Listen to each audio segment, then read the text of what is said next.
Kom ons sluit ons oë in gebed. Aan die einde van die gebed gaan daar 'n lied speel as deel van die gebed. Jy is welkom om daarna te luister of om bidend saam te sing. Here ons Here, U is ons God. U is ons God. Terwyl ons in 'n wêreld leef wat roekeloos leef, onverskillig leef, godloos leef, kan ons nie anders as om U teenwoordigheid te kom opsoek nie, want dit is hier by U waar ons ware lewe kry. Ons het net nou uit Romeine gelees, waarom werk jy vir wat nie versadig nie? Ja, ons werk en ons verdien en ons bestee en ons eet, maar ons raak altyd weer honger. Ons drink, ons raak altyd weer dors. Maar by U word ons geestelike honger, ons innerlike, ons sielshonger vir altyd, vir ewig gevoed. Ons sielsdors vir ewig geles. En daarom is ons hier. Daarom is ons Christene, daarom is ons gelowiges, daarom is ons U kinders. Ja, Here, ons maak dikwels fout, ons maak dikwels verkeerde keuses, ons maak dit dikwels vir onsself baie moeilik, ons skep dikwels afstand tussen U en ons deur dit wat ons dink en doen en sê, of nie dink of doen of sê nie. Daarom wil ons bid, vergewe ons dit, Here. U is die God van tweede kanse, van herhaalde kanse. U is die God wat bereid is om te vergewe elke keer wanneer ons in opregtheid na U toe kom. Here, U ken ons hart. Kom en raak ons aan. Vergewe ons, gee vir ons daardie innerlike rustigheid, dat wanneer ons nou na U woord gaan luister, ons dit sal hoor. Here, laat dit nie net 'n preek sal wees nie, maar dat dit verby die preek, verby die woorde in gewone Afrikaans, iets goddeliks in elkeen van ons gebeur. Net U kan dit doen. Ons weet dit. Ons bid daarvoor, ons pleit daarvoor. En daarom, Here, my siel, my gees, my liggaam, kom lê ek voor U neer. In Jesus se naam.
Amen.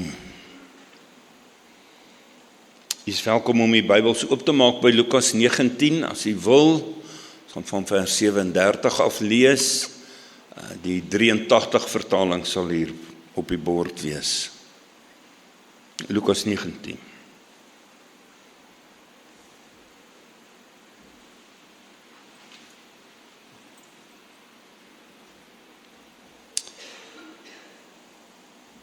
Ons is met lydenstyd besig in al 3 bedieningspunte in ons gemeente word dieselfde teks gepreek.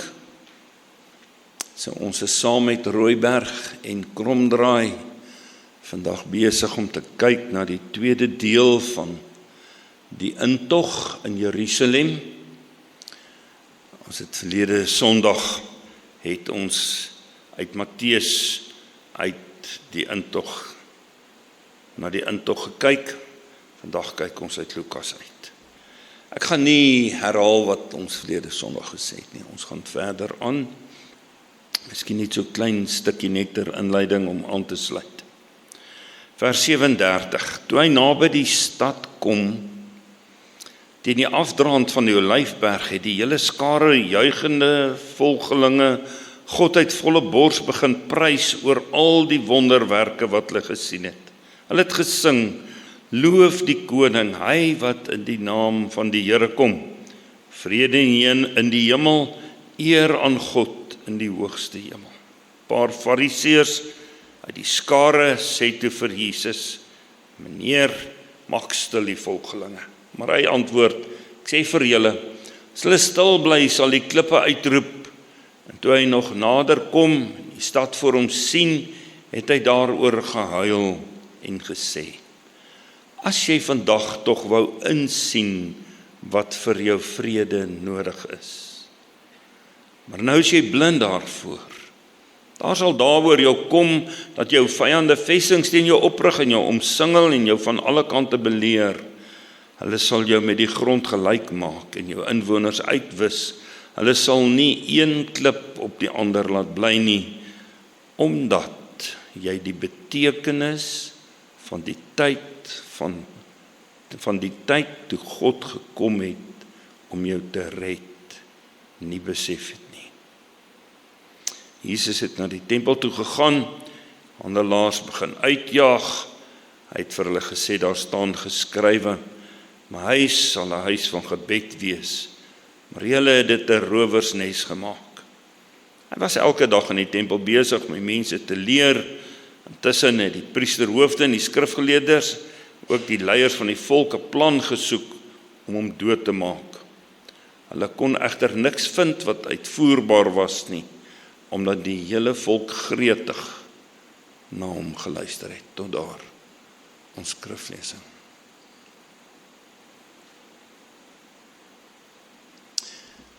Jesus is op die donkie besig om Jerusalem binne te gaan. Ons het verlede Sondag gesien, dit is die oomblik waarin die bediening van Jesus, dis 'n beslissende oomblik. Hier het alles gedraai. Voor dit het Jesus nog telkens vir mense gesê, wanneer hy hulle genees het, moet vir niemand vertel nie. Elke keer het hy stil gebly, teruggehou. Hy het die geleer wat daar was. Mense het na hom toe gestroom en uit hulle geleer, maar vir die eerste keer kom hy en iemand sê blaatant, kom hy en hy kondig homself aan as die verwagte Messias. As die een. Want Sagaria 9 vers 9 het al voorspel, geprofeteer, dat dit sal gebeur. Die Messias sal so Jerusalem inkom. En nou kom daar fariseërs en hulle sê vir Jesus, maak die volgelinge stil. Want hulle kan nie, hoe kan hierdie mense vir hierdie profeet wat hier, en eintlik in hulle oë was hy 'n vals profeet, want hy het 'n vals leer verkondig, as koning erkenning gee. Die Messias, die lang verwagte Messias koning, erkenning gee. Klere en palmtakke voor hom uitgooi. Hoe kan hulle dit doen? Maak hulle stil. Jesus se antwoord: as hulle sou stil bly, sal die klippe dit uitroep. Nou vra hy vir my, Dominee, sal die klippe dit uitroep? Klip het nie 'n stem nie. Dit was vir my so mooi. Ek in Romeine 8 van vers 19 af lees, wat Paulus sê oor die skepping, oor die klippe, en die grond, en die blomme, en die bome, en die hemelliggame.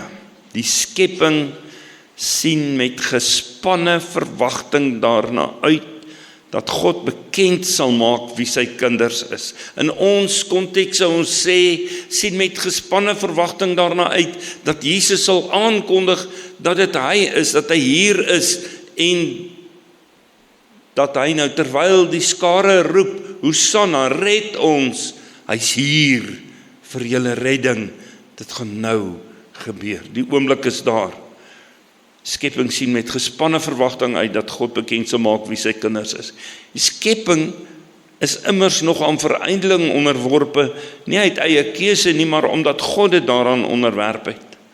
Daarbij het hy die belofte van hoop gegee, skepping sal self ook bevry word, van die verslawing van die verganklikheid, om so tot die vryheid te kom van die heerlikheid, waaraan die kinders van God deel sal hê. Ons weet, dat die hele skepping tot nou toe sug in die pyne van verwagting. Die hele skepping sug in die pyne van verwagting. Liewe broer en suster, hier is 'n groep mense wat God se lof en eer besing, al het hulle nie 'n klou presies waaroor dit aangaan nie. Want hulle is totaal op 'n ander vlak, hulle verstaan dit mis, maar hulle is besig om dit te sing. En in my wese kan ek myself indink dat die skepping ook saam in beweging kom. Daar is 'n preek van Louis Giglio. Ek het dit met die graad 7's in 2023, so 2 jaar terug, het ons dit met die graad 7 se afsluitingsdiens hier gedoen, waar Louis Giglio so praat van al die geluide wat die sterre, daar in die hemelruim, in die kosmos, is daar elke ster, elke nova, elke wat ook al, maak 'n geluid. En daardie geluide is soos 'n simfonie wat God se eer besing. En ek gaan vir u nou 2 minute stukkie, net die samevatting van daardie preek wys. Ek sit myself onder druk, want ek gaan laat wees by Rooiberg net nou, maar julle moet dit sien. Kyk gou hierna. So here's what we're going to try to do. We're going to try to create a little mashup. So kids, tell your mom and dad what a mashup is real fast. And we're going to try to see if we can recreate some of this. And we're going to start with this guy right here, because he's pretty cool. You're like, who is that? Well, that's a pulsar. And we have not photographed that pulsar, but we've recorded it, obviously. And its name, if you're the other astronomy nerd here, is PSR BO329-54. And this pulsar is spinning 1.5 times a second on its axis, which is not incredibly fast, but it is kind of groovy, isn't it? Yeah, we're going to need that. So you're going to have to get your groove thing on here tonight, because that's where we're going. We're going to put the Vela pulsar in, but just to be really honest, pulsar is not incredibly groovy. So what we're going to do is combine these two pulsars, and we're going to slow them down, see if we can get something we can work with, okay?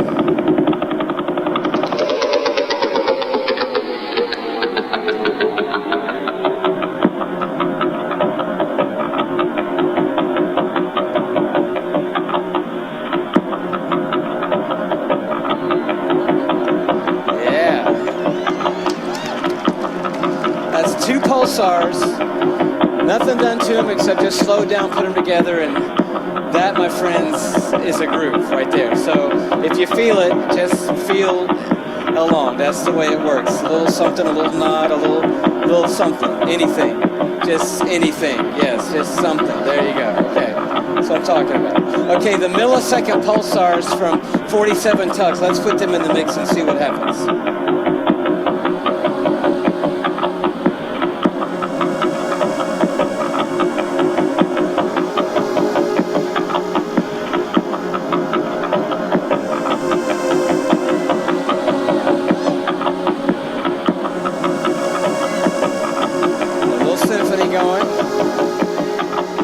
Missing something. What are we missing? We're missing the whales. Okay, here come the very same whales you just saw. Here they come.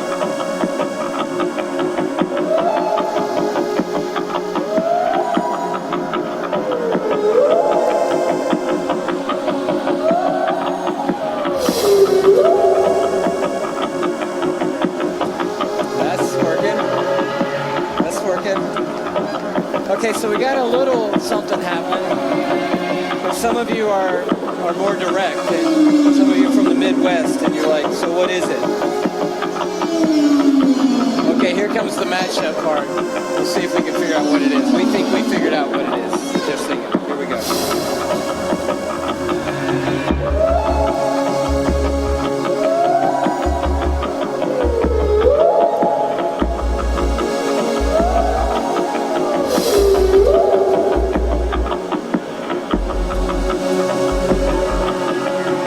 With us?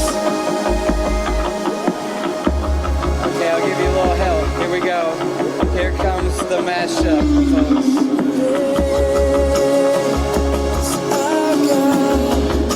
Sing with me, how great is our God, and all will see how great is our God.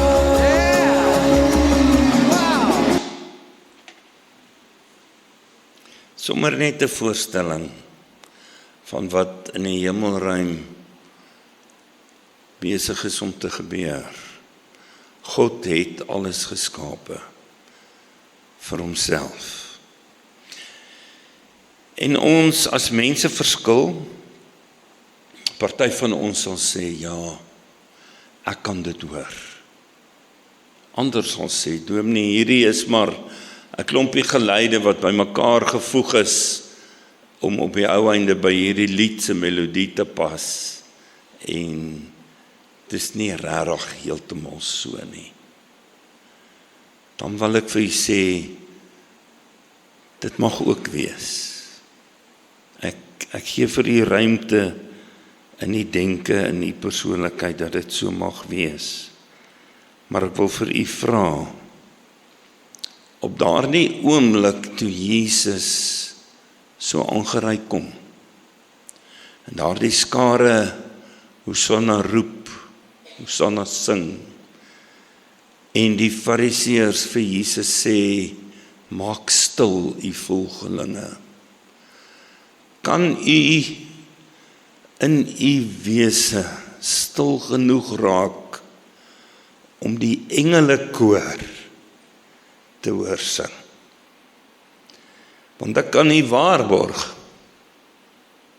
al maak die aarde en die heelal en die moontlik, soos wat Jesus sê, die klippe, geluide, wat ons nie kan hoor nie, wat ons nie weet nie, wat ons nie verstaan nie. Nou die dag 'n video gesien oor iemand wat AI gebruik, artificial intelligence gebruik om varke te probeer verstaan en dan neem hulle varke op in verskillende omstandighede en so interpreteer hulle wat die varke besig is, hoe hulle emosies is en so aan. So, daar's 'n klomp goed wat ons nie verstaan nie. So, al verstaan ons nie hierdie van wat in die hemelruim gebeur rondom God nie, kan ek u waarborg 100%.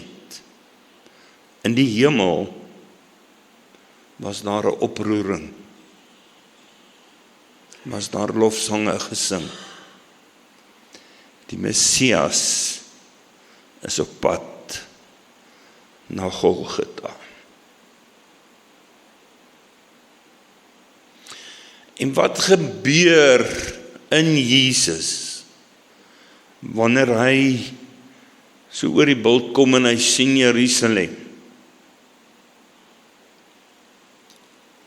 Hy het gehuil.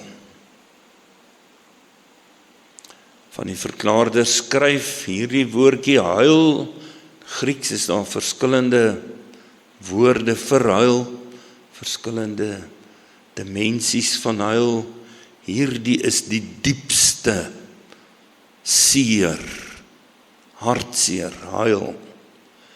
It is the sob and cry of a soul in agony.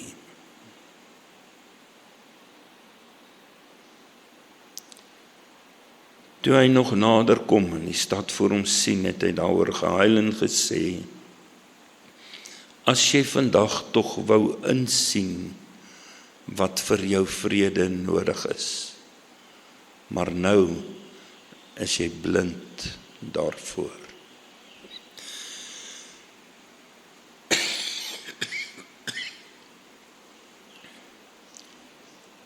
Wat is nodig vir ware vrede?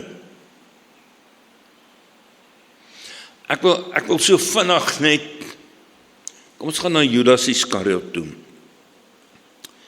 Ons kan nog op 'n stadium preek daaroor as ons wil. Ons kan praat daaroor. Judas Iskariot het nadat hy Jesus verraai het hy berou gehad, nê?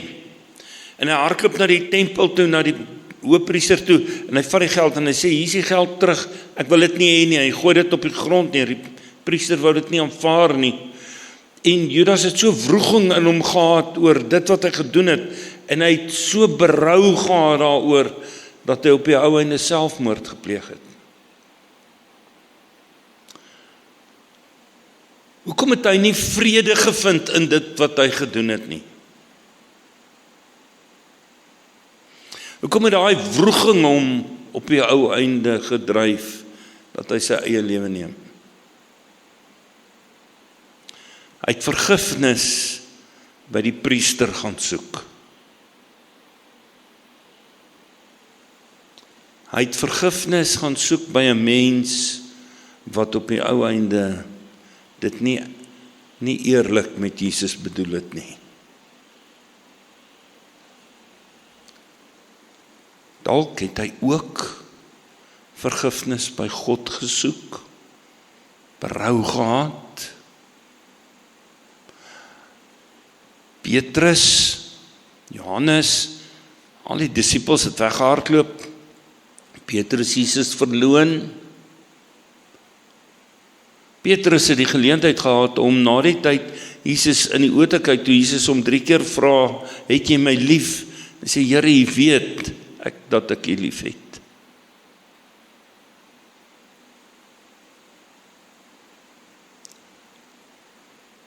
Ware vrede is nie in die kerk te vind nie. Ware vrede is by God te vind. Daarom kom Jesus, en wanneer hy by die tempel kom, dan jaag hy daar die verkopers uit die voorhof uit. Hoekom? Dit gaan nie daarom dat hulle handel gedryf het nie. Dit gaan oor die dryfveer agter die handel. Hulle het eintlik 'n goeie daad gedoen. Hulle het die offerhande wat die pelgrims wat van ver af kom vir hulle meer bekombaar gemaak. Jy hoef nou nie jou offerhande al die pad, daar lank, so weke lank hiernatoe saam te bring nie. Jy kan sommer hier by die tempel kom kry. Maar hulle het hierdie pelgrims uitgebuit.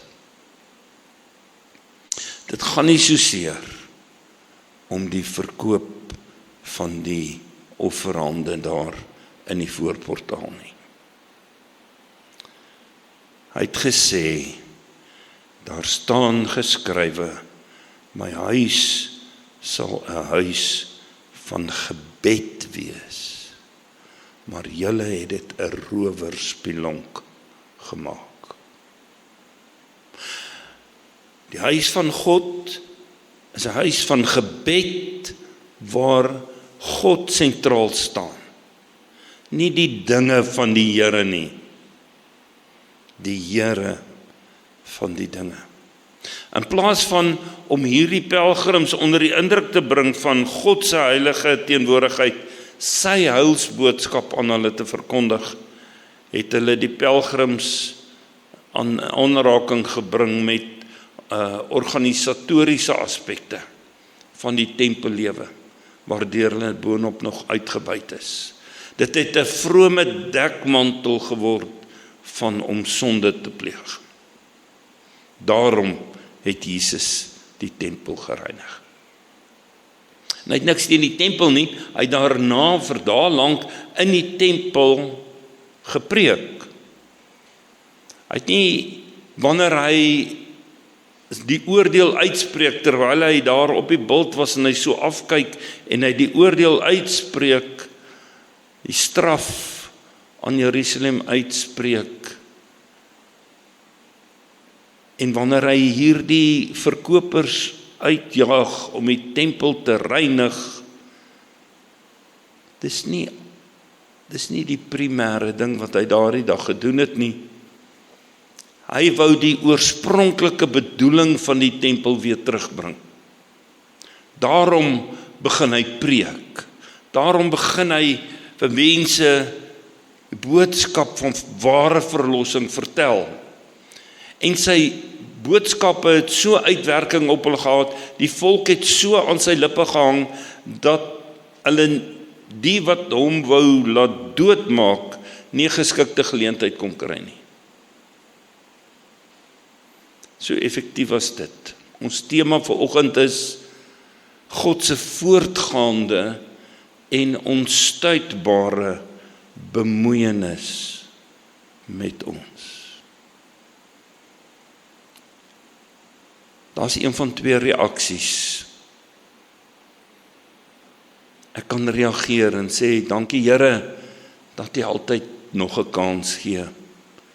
Ek wil die volgende week weer vra vir 'n kans. Dankie dat jy dat die volgende week weer vir my 'n kans sal gee.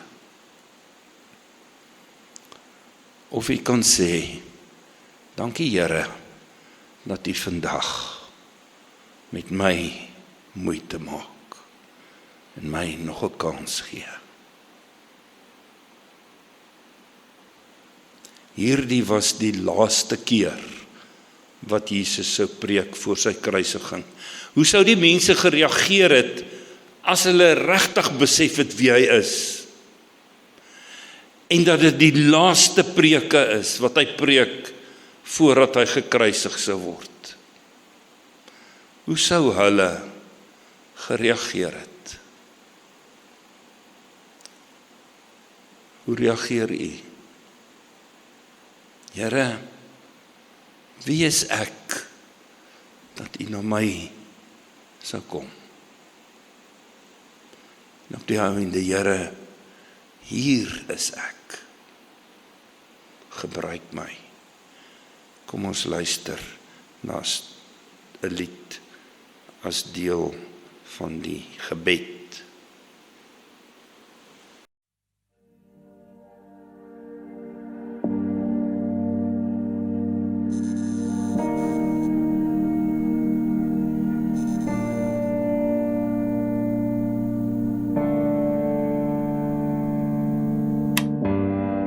My God is die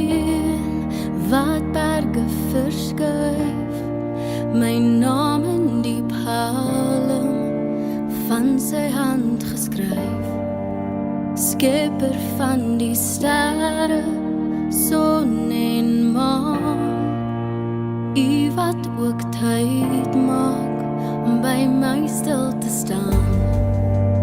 Wie is ek? Wie is ek? Dat U my so lief het, dat U aan my dink. Wie is ek? Wie is ek? Dat U my roep.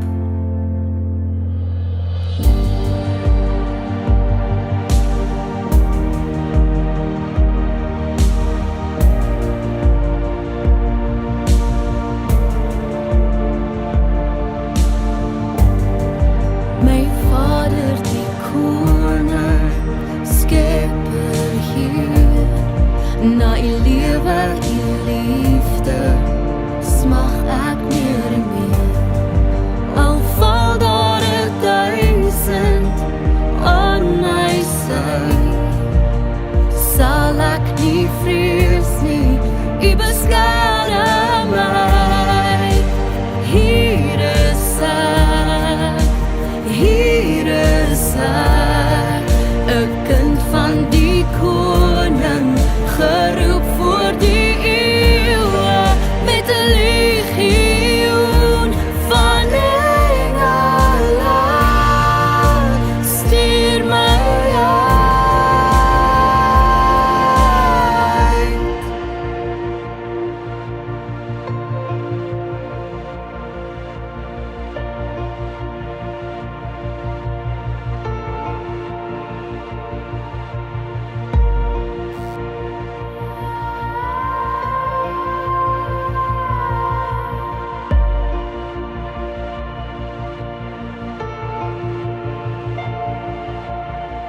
Hoe kan dit wees dat die stikkend en die seer skree harder as die mooi en die reg? Die verval trek sterker en sterker. Ons kinders huil en soek hulle paas. Ons maas word al hoe minder en minder geag. Hoe kan dit wees ons lewe in 'n samelewing met baie blink en lekker goed, maar in haarself is sy siek en voel minder goed? Hoe kan dit wees dat ons wil heers, maar ons enigste manier is deur vrees? Hoe kan dit wees? Ons gebed dan weer, Heer, laat U koninkryk kom soos dit is by U, laat dit ook wees so hier by ons. My vermoë om pyn en seer te identifiseer is juis omdat U Gees in my woon. Ek is nie net gered nie, maar ook geroep om U liggaam te wees. En ten spyte van al hierdie seer, is ons ook besig om 'n klinkende oorwinning te behaal deur Christus wat sy liefde so duidelik aan ons bewys. Een ding weet ek vas en seker, niks kan ons skei van sy liefde nie. Nie dood of lewe of engele of duiwelse magte nie. Nie ons vrees vir vandag of ons kommer oor môre nie. Nie bo-aardse magte nie, hoegenaamd niks daarbo of in die diepstes of elders in hierdie skepping sal ons kan skei van sy liefde nie. En daarom is my gebed vandag, Here, hier is ek. Hier is ek, hier is ek, wagtend in die hande, gehoorsaam aan die stem, U hart